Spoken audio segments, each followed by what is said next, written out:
Pag-aralan natin itong regalo na ibinibigay ng Diyos sa atin. Tingnan natin kung mahanap ninyo ang regalo.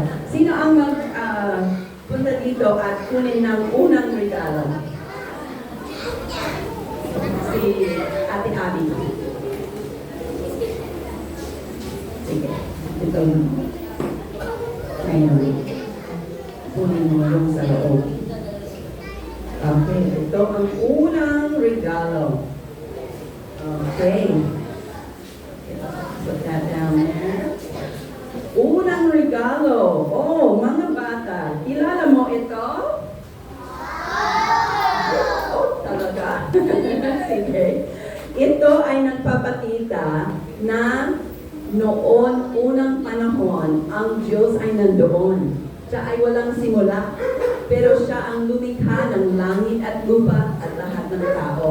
Nilikha niya si Adan at Eva at sila ay nagkasala sa Diyos.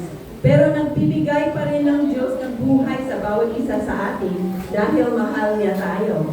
At nagplano agad siya na magpapadala ng tagapagligtas, na magliligtas, mag-aalis ng kasalanan ng mga tao. Kaya sinulat ng mga propeta tungkol sa darating na Mesiyas. At dito sa Biblia, nakasulat yung mga sinabi nila na may darating na tagapagligtas. May darating na manunubos. Manunubos sa ating mga kasalanan. At sinulat sa libro na ang tawag dito ay Bible. Okay? Tagalog, Biblia. At ito ay regalo, unang regalo ng Diyos sa ating Biblia. Meron kayong Biblia? Yun ang unang regalo ng Diyos sa iyo. Tandaan ninyo, pag nakita ninyo yung Bible mo, hindi ito libro lang na pwedeng kung saan-saan itapon. Pwedeng alikabukan. Hindi. Ito ay special na regalo mula sa Diyos para sa iyo. Dahil may magandang mensahe sa loob ng libro na yan. At maraming taon na kalipas, si Jesus, wala pa, nasa langit pa siya. Pero isang araw, sinimula ng Diyos ang kanyang plano kung paano iligtas ang mga tao. Pinadala ng Diyos, sinugo ng isang ano ito? Angel, ay English speaking kayo. Sinugo ng isang angel si Gabriel sa isang tao na matapat sa Diyos. At ang pangalan niya ay si Maria. At si Maria ay isang dalaga. Virgin Maria ang tawag sa kanya. Dahil kahit siya ay may plano na ipakasal kay Jose, hindi pa sila nagsama.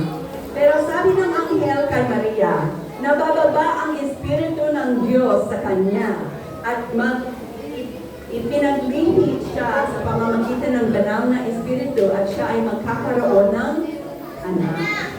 At yun ay nakakataka dahil hindi pa siya nagsama sa isang lalaki. Ito ang unang regalo sa Diyos na magpapadala siya. Pangalawang regalo. Ito ang una, Bible. Pangalawa, magpapadala siya ng isang tagapagligtas. Okay. So, ngayon, kailangan ng isang volunteer pa para buksan natin ang sunod na regalo. Ate Joy. Okay, buksan mo. Dahan-dahan lang. Ulitin ito, kwento. Okay, thank you. Si Maria at si Jose ay pagkatapos na siya ay buntis na, sila ay nagsama.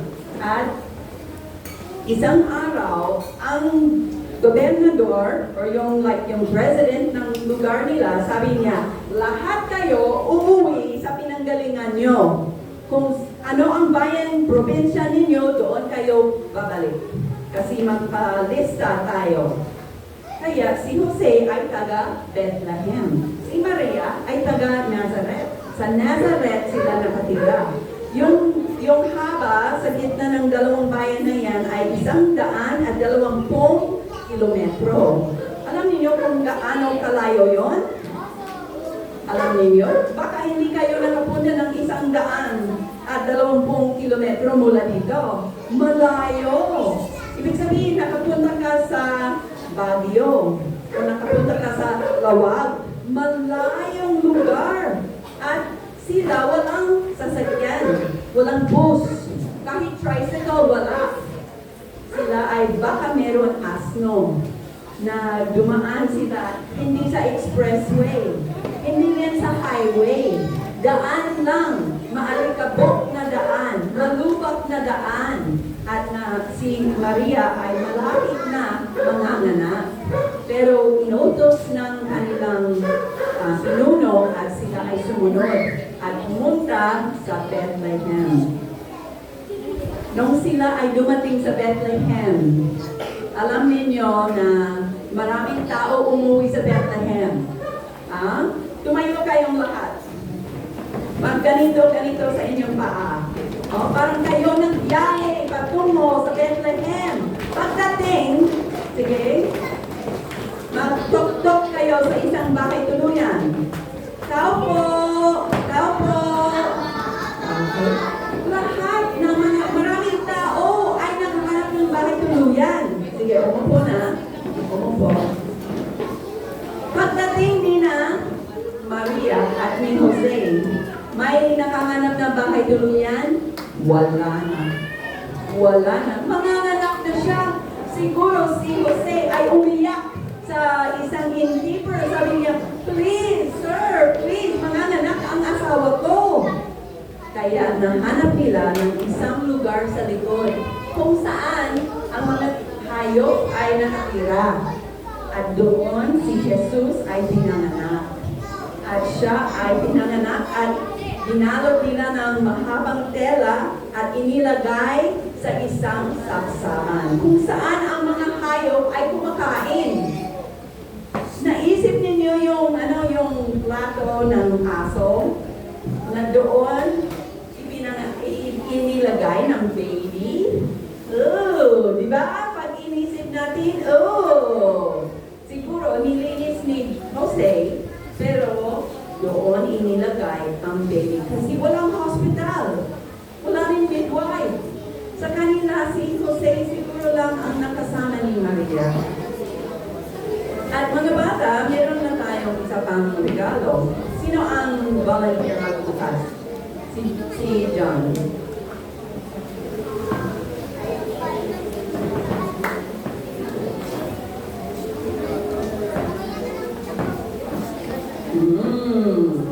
Anong nangyari dito?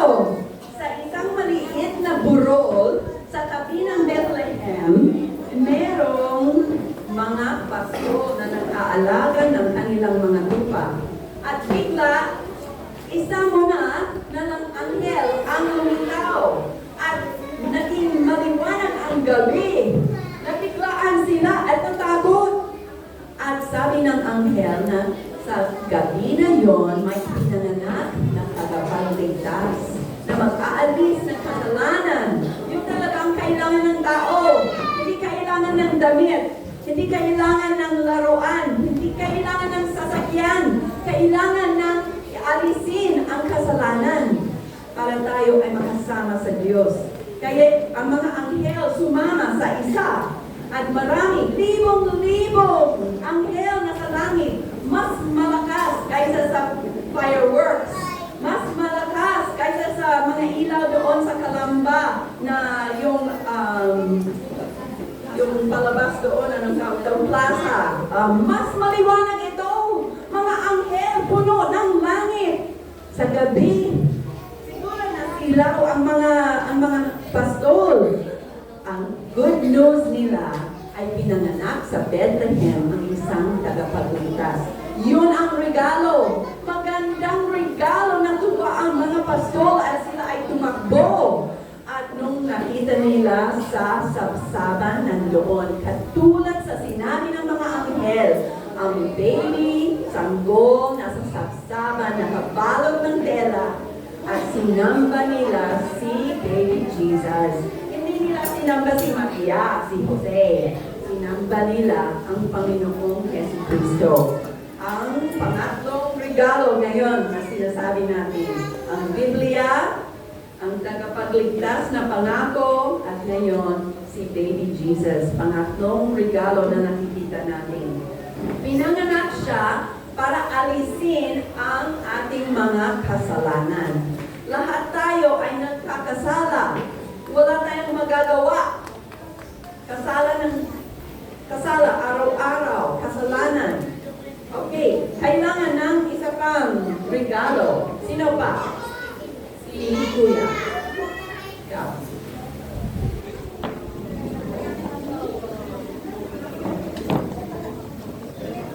Sige, Lucas. Hindi ito ay sinisira. Okay. So, alam ninyo, sa isang malayong lugar, meron mga tawag sa kanilang panhas o mga matatalino, mga nag-aaral ng langit. Paggabi, nakikita nila yung buwan, nakita nila, yun.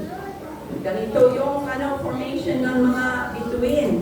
At isang gabi, napansin nila na meron isang bagong bituin. Nagulat sila, may bagong bituin at malakas. At siya ay isang tanda. Alam nila na itong tanda na may bagong pinanganak na pinuno, hari ng mga Hudyo. At sila ay handa ng kanilang mga regalo. Gusto nilang isambahin ang bagong hari ng mga Hudyo, yung galing sa langit, at sila ay naghanda ng regalo at sila ay nagsimula maglakbay. Naglakbay sila hindi rin sa bus, hindi rin sa Innova, hindi rin sa tricycle or sa Travis. Ang kanilang sasakyan ay ang isang kamelyo. At sila nagbiyahe hanggang ang bituin ay gumabay sa kanila na dumating sila sa bahay kung saan si Jesus. May nakita kayong bituin na gumagabay sa'yo? Wala. Pag nakita mo yung bituin, dyan siya. Mamaya, dyan pa rin siya. Mamaya, dyan pa rin siya, hindi umaalis. Pero itong bituin ay gumabay sa kanila hanggang dumating sa bahay at nandyan si Jesus. At siya ay hindi ganon kaliit na baby kasi mahaba ang kanilang lakbay.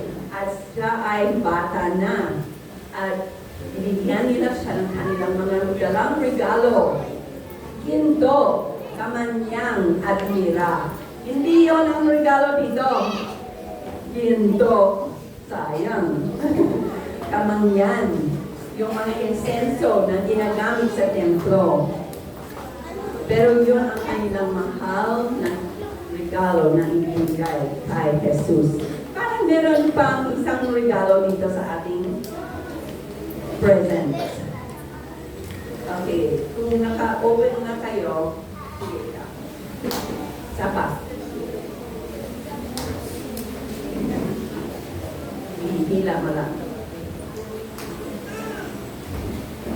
Okay.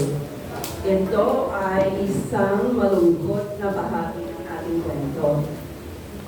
Si Jesus hindi nanatiling baby. Hindi siya nanatiling baby. Ikaw nanatiling baby?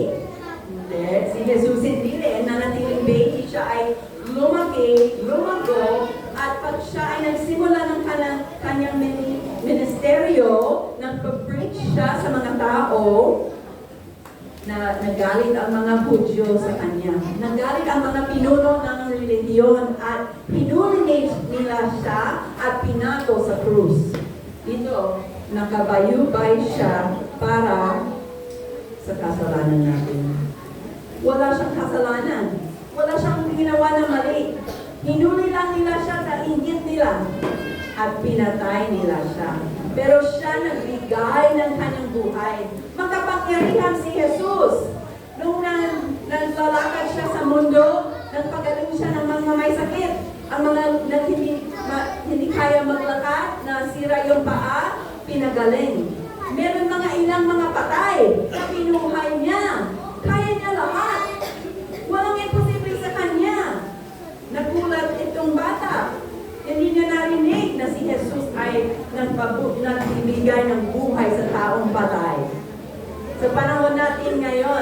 natin kaya. Puntaan mo yung bangkay at sabihin mo, buhay ka. Tatakbo ka kung siya ay bangon. Di ba? Pero si Jesus, ibinigay niya ang kanyang buhay. Pwede siyang tumakbo. Pwede siyang umakyat sa langit. Pwede siyang nag-disappear. Hindi.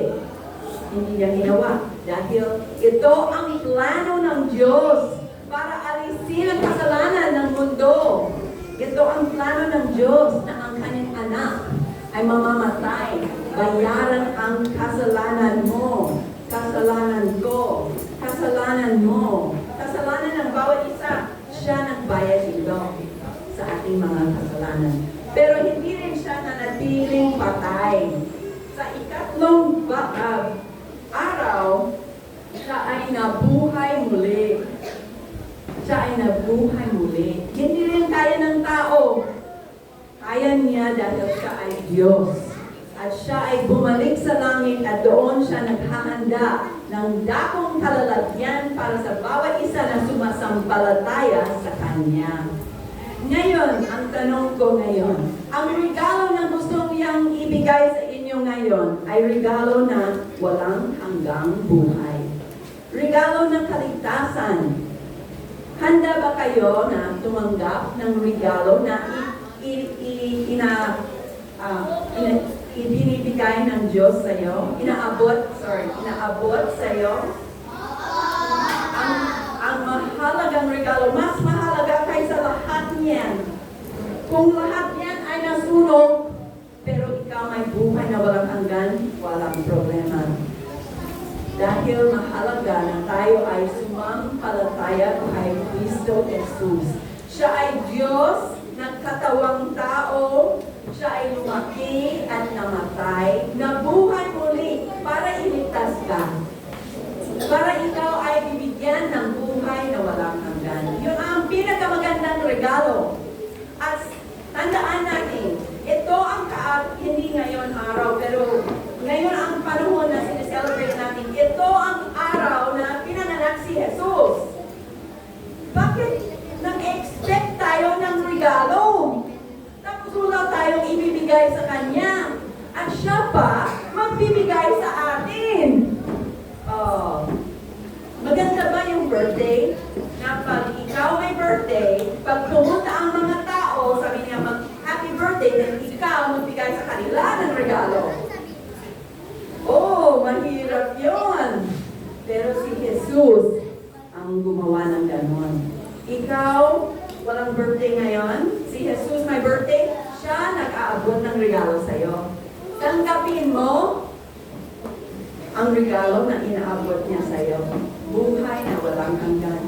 Sabi sa Biblia sa John 3:16, gayon na lamang ang pagsinta ng Diyos sa sanlibutan, na ibinigay niya ang kanyang bugtong na anak, upang ang sino man sa kanya ay sumampalataya, ay hindi mapahamak, kundi magkaroon ng buhay na walang hanggan. Nawa kayo ay tumanggap ng regalo na ibinibigay ng Diyos sa iyo ngayon. Buhay na walang hanggan. Maganda na meron tayong regalo. Mamaya, bubuksan natin. Pero, mas maganda na tanggapin mo yung regalo na ibinibigay ng Diyos sa iyo. Yun ang dahilan na tinawag natin ito na backwards birthday. Baliktad! Siya may birthday, siya nag-aabot ng regalo. Diba? Baliktad. Pero maganda na tayo ay makatanggap ng buhay na walang hanggan. Gusto rin ng Panginoon na tayo magbigay sa Kanya. Hindi pera, yung buhay natin. Gusto niya na tayo ay magmahal sa Kanya. Mahalin mo ang Diyos. Gusto niya na tayo ay maglingkod sa Kanya. Naglilingkuran mo siya. At gusto niya na tayo ay magbigay ng ating buhay para sa Kanya. Yun ang magandang regalo sa Kanyang kaarawan. Ibigay mo yung buhay mo sa Kanya at tanggapin mo yung regalo niya sa iyo. Okay, manalangin tayo. Yuko ang mga ulo, tahimik lahat, mag-isip ng baliktad na birthday na si Jesus ang nagbigay ng regalo sa iyo sa birthday niya. Maganda. Salamat po, O Diyos, na ikaw ay nagmamahal sa amin. At ikaw ay nagtiis na naging baby. Tiis ng mahirap na buhay dito sa mundo. Pulupi ang mga magulang mo. At ikaw ay nagtiis para ikaw ay magbigay ng buhay mo para sa amin. Ikaw ay namatay. Nabuhos ang iyong dugo para kami ay magkaroon ng buhay na walang hanggan. Nawa, Panginoon, ang bawat bata dito maintindihan na kailangan sila ay sumampalataya kay Kristo. Bawat nanay o tatay na nakikinig, sumampalataya kay Kristo at bibigyan ng buhay na walang hanggan. Salamat po, O Diyos, sa pagdiriwang na ito na kami ay mag-celebrate ng inyong kaarawan na ikaw ay tagapagligtas. Kung wala ka, wala kaming pag-asa. Sa pangalan ni Jesus, Amen. Okay, salamat sa inyong magandang pakikinig.